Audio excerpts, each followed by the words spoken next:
আসসালামু আলাইকুম, সবাই কেমন আছেন? আশা করি আল্লাহর রহমতে সবাই ভালোই আছেন। তো যে যেখান থেকে আমার ভিডিওটি দেখছেন সবাইকে জানাচ্ছি মাহে রমজানের অনেক অনেক শুভেচ্ছা। তো এখন বাজে বিকাল ৩টা, চুলায় ভাত বসিয়ে চলে আসলাম মাছ কাটার জন্য। আজকে পাবদা মাছ রান্না করব আর সিমের বিচি এবং কি জানি বলে কুমড়ো শাক রান্না করব। তো মাছগুলো কাটা শেষ, এখন মাছগুলোকে একটা জালিতে নিয়ে নিচ্ছি।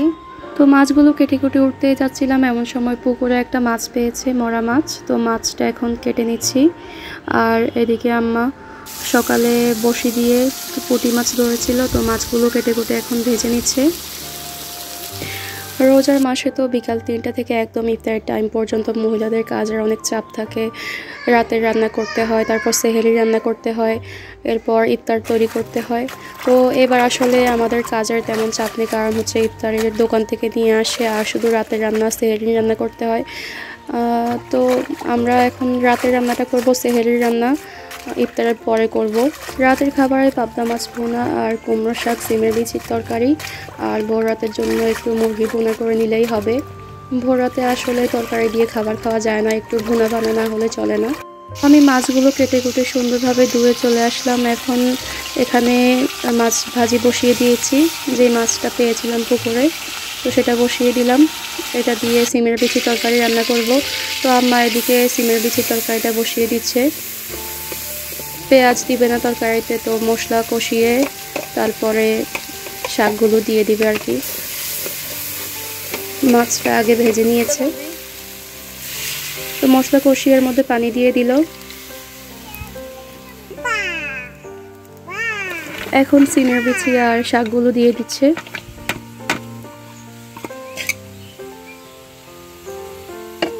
শাক কিন্তু আমার অনেক পছন্দের, তবে সিমের বিচি একদমই ভালো লাগে না। আমাদের ফ্যামিলির সবাই সিমের বিচি পছন্দ করে, কিন্তু আমার কেন জানি একদমই পছন্দ না।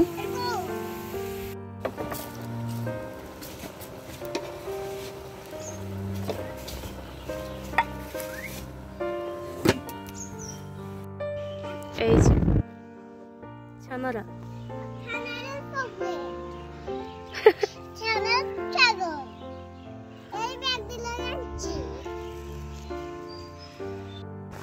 তো সিমের বিচি আর কুমড়ো শাক তরকারিটা রান্না হয়ে গিয়েছে, দেখতেই পাচ্ছেন কালারটা খুবই সুন্দর হয়েছে।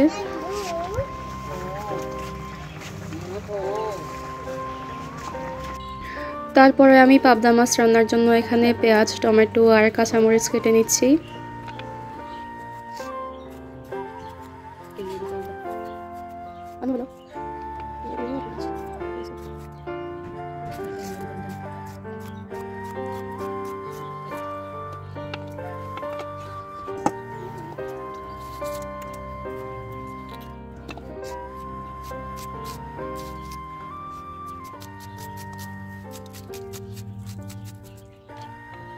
তো পাবদা মাছ রান্নার জন্য চুলোয় কড়াই বসিয়ে তেল দিয়ে দিলাম।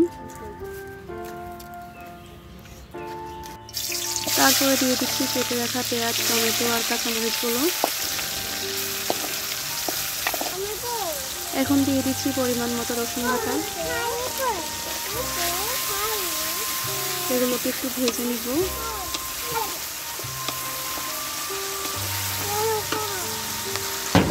তারপরে দিয়ে দিচ্ছি হলুদের গুঁড়া, আবার একটু নেড়ে চেড়ে ভেজে নেব। আমার কেন জানি তরকারি নাড়তে চাড়তে খুবই ভালো লাগে। ভালোভাবে তরকারি না নাড়লে মনে হয় যেন রান্নাই হয়নি। তারপরে দিয়ে দিলাম জিরা, ধনিয়া আর গোলমরিচের গুঁড়া। তারপরে দিয়ে দিচ্ছি মরিচের গুঁড়া। আবারও সুন্দরভাবে নেড়ে চেড়ে এগুলোকে কষিয়ে নিব। তারপরে দিয়ে দিলাম সামান্য পরিমাণে পানি, যাতে মশলা নিচে লেগে না যায়। এখন দিয়ে দিব মাছগুলো। পাবদা মাছ কিন্তু আমার অনেক পছন্দের, টমেটো একটু বেশি দিলে ভালো লাগে। আজকে আসলে নারকেল ছিল না, আমি পাবদা মাছ নারকেল দিয়েও রান্না করি। নারকেল দিয়ে রান্না করলে আমার খুবই ভালো লাগে, আর এমনিতেও নারকেলের তরকারি আমার খুবই ভালো লাগে। তো মাছগুলো দেওয়ার পরে এখন সুন্দরভাবে মাছগুলোকে নেড়ে চেড়ে মশলার সাথে মিশিয়ে নিতে হবে। বেশিক্ষণ নাড়া যাবে না, তাহলে মাছগুলো ভেঙে যাবে। তারপরে দিয়ে দিব এখানে পরিমাণ মতো পানি। পানির পরিমাণটা একটু কম দিতে হবে, কারণ এই মাছগুলো এমনিতেই নরম, পাবদা মাছ এমনিতেই খুব নরম।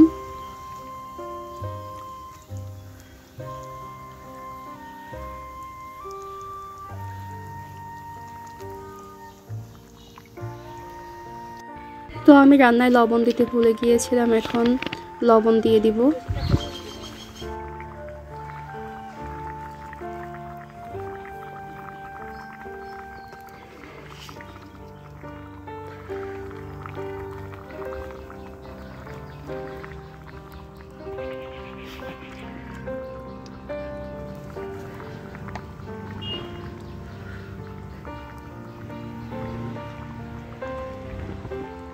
তো দেখতেই পাচ্ছেন আমার পাবদা মাছ ঝোল ঝোল করে ভুনা করা হয়ে গিয়েছে।